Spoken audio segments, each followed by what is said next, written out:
이번에는 생활 속의 유용한 건강 정보를 전해드리는 건강 플러스 시간입니다. 네, 한림대학교 성심병원 가정의학과 박경희 교수 나와 계십니다. 안녕하세요. 네, 안녕하세요. 네, 오늘은 어떤 내용 준비해 오셨습니까? 네, 우리가 생활 속에서 흔하게 먹는 식재료가 있는데요. 그중에 이제 하얀색을 띠고 있는 세 가지 재료가 있습니다. 소금, 설탕, 밀가루. 네. 이런 것들이 건강과 어떤 관계가 있는지를 오늘 한번 살펴보겠습니다. 네, 먼저 소금이 가장 좀 궁금한데 요즘 저염식 하시는 분들 많잖아요. 네. 소금이 실제로 우리 몸에 어떤 영향을 줍니까? 네, 되게 소금이 이제 나쁘다고만 생각을 하고 계시는데, 예. 이제 소금은 사실 과거에 냉장 시설이 발달하지 않았을 때 아주 요긴하게 사용되던 식재료입니다. 네. 소금과 건강에 대해서 얘기가 나오는 가장 큰 이유는 소금에 함유된 나트륨 성분으로 인한 것 때문인데요. 나트륨은 우리 몸에서 삼투압을 조절해서 혈액을 포함한 체액의 양을 유지를 하는 동시에 그걸 통해서 혈압을 유지하는 역할, 아주 중요한 역할을 하고 있습니다. 그것 이외에도 신경이나 근육의 신호를 전달하는 아주 몸에 꼭 필요한 성분인데요. 문제가 되는 것은 이걸 필요 이상으로 너무 과도하게 많이 섭취를 할 때 우리가 흔히 알고 있는 고혈압 같은 문제가 생기게 되는 거죠. 네네. 그래서 나트륨을 많이 섭취하게 되면 혈압을 높이게 되고 이에 따른 심혈관 질환의 합병증 위험성을 높이는 문제가 있습니다. 현재 WHO에서는 하루에 나트륨 권장 상한선이 한 2g 정도 되는데요. 한국 사람들은 국물이나 절인 음식을 많이 먹다 보니까 평균 섭취량이 4g이 넘어서서 기준치의 거의 2배를 넘어서는 셈입니다. 네. 사실 그게 이제 건강상의 문제가 될 수 있죠. 2g이면 한 티스푼 반 정도 되는 걸까요? 그 정도? 네, 좀 많지 않은 양이긴 한데요. 적은 양인데요. 네, 근데 우리가 소금과 나트륨은 약간은 다르죠. 그러니까 소금이라는 것 안에 나트륨이 들어있기 때문에 예. 소금은 조금 더 많은 양이라고 볼 수 있습니다. 네.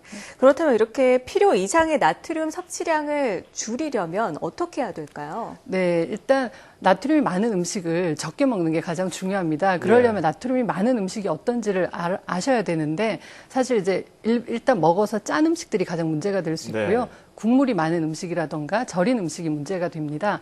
근데 한국 사람들 같은 경우는 이제 외식거리로 김치찌개 같은 걸 많이 드시거든요. 근데 김치찌개에 나트륨 양이 거의 1.9g 정도 들어 있습니다. 하루 필요한 그러니까 권장 양의 거의 대부분을 먹게 되는 셈이죠. 그리고 조리를 할 때는 소금을 적게 넣도록 하는 게 가장 중요한데요.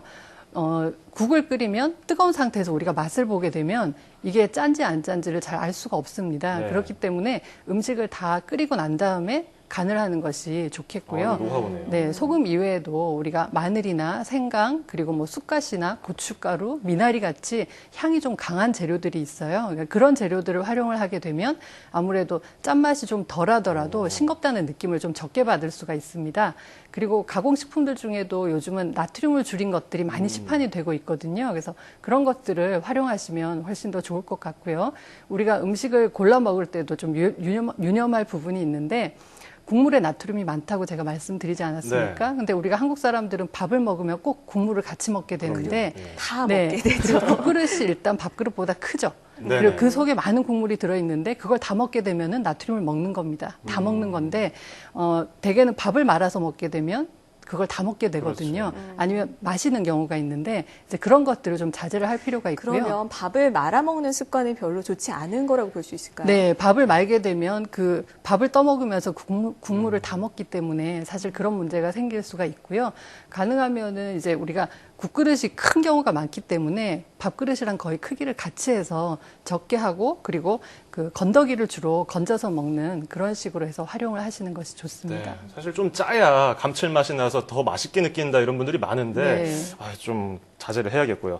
그런가 하면 단맛을 느끼게 하는 설탕. 이 설탕이 많이 들어간 걸 먹으면 뭐 당뇨에 안 좋다 이런 속설도 있는데 어떤가요? 사실 이제 설탕을 먹으면 당뇨병이 생깁니까라는 질문을 되게 많이 하시는데요. 네. 설탕을 먹는다고 해서 당뇨병이 바로 생기진 않습니다. 물론 당뇨병 환자가 설탕을 많이 먹게 되면 혈당이 올라가면서 조절이 잘 안 되게 되겠죠. 예. 그렇지만 건강한 당뇨가 없는 사람들이 설탕을 먹는다고 해서 바로 당뇨 수준으로 혈당이 높아지는 게 아니라 설탕과 같은 단순당은 체내에서 흡수가 좀 빨리 되는 편입니다. 그래서 인슐린 분비를 빨리 자극하고 또 다시 혈당을 떨어뜨리고 다시 배고프니까 또 먹게 되고 이런 것들이 반복되게 되거든요. 예. 그렇게 하면서 과도한 열량 섭취가 되고 비만이 유발되면서 인슐린 저항성이 생기고 당뇨병의 위험성이 높아지게 되는 거죠.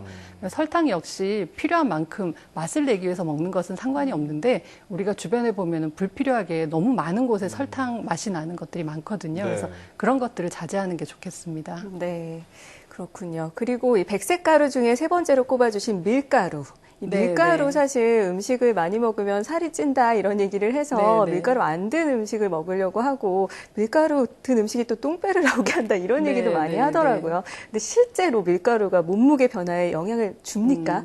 줄 수도 있고 안 줄 수도 있는데요. 사실 밀가루 같은 경우는 탄수화물이거든요. 근데 탄수화물 같은 경우는 상당히 중요한 에너지원입니다. 그리고 우리가 밥 이외에 밀가루로 만든 음식들은 탄수화물을 공급하는 상당히 중요한 그 음식들로 생각을 할 수 있는데 대신 밀가루 같은 경우는 상당히 맛이 없죠. 그냥 먹으면 맛이 그렇죠. 없는데 그걸 조리를 하게 되면 설탕이나 기름이나 그 소금이 들어가게 되거든요. 예. 그렇게 되니까 감칠맛이 나서 많이 먹게 되는데 그런 밀가루가 이제 우리 몸에 들어가서 많은 비만이라든가 다른 질병을 유도를 하게 되죠. 그래서 가능하면은 건강하게 뭐 밀가루를 끊어라 이게 아니라 네. 밀가루 같은 경우를 조금 건강하게 먹는 방법을 고려를 해야 되는데 우리가 흰쌀밥 대신에 현미를 먹잖아요. 네. 그런 것처럼 하얀 밀가루보다는 정제된 것보다는 통밀로 만든 그런 밀가루를 사용하는 것이 좋은 방법이고요.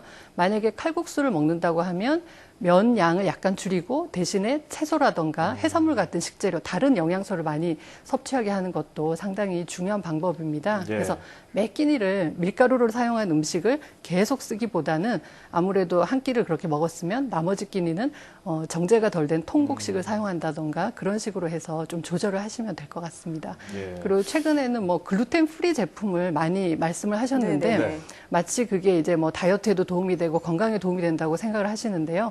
한국 사람들은 글루텐 같은 경우 몸에 들어가서 그걸 소화를 못 시키는 그런 병이 있는 사람의 빈도가 상당히 낮습니다. 예. 그렇기 때문에 굳이 내가 그런 문제가 없는데 굳이 글루텐 프리 제품을 꼭 먹어야 한다. 이게 건강식이다. 그렇게 생각하실 필요는 없습니다. 예.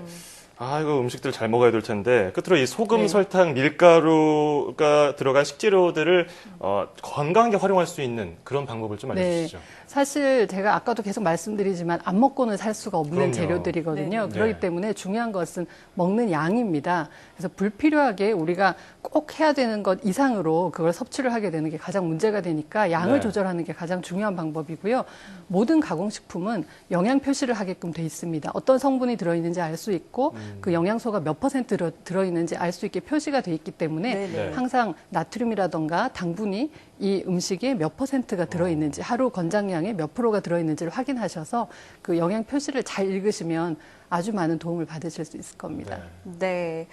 이 소금, 설탕, 밀가루 모두 건강을 유지하는 데는 꼭 필요한 식재료인 만큼 식품마다 함유되어 있는 양을 꼼꼼하게 살펴보시고 적당한 양을 섭취를 해야겠습니다. 자, 지금까지 한림대 성심병원 가정의학과 박경희 교수와 이야기 나눠봤습니다. 오늘 말씀 고맙습니다.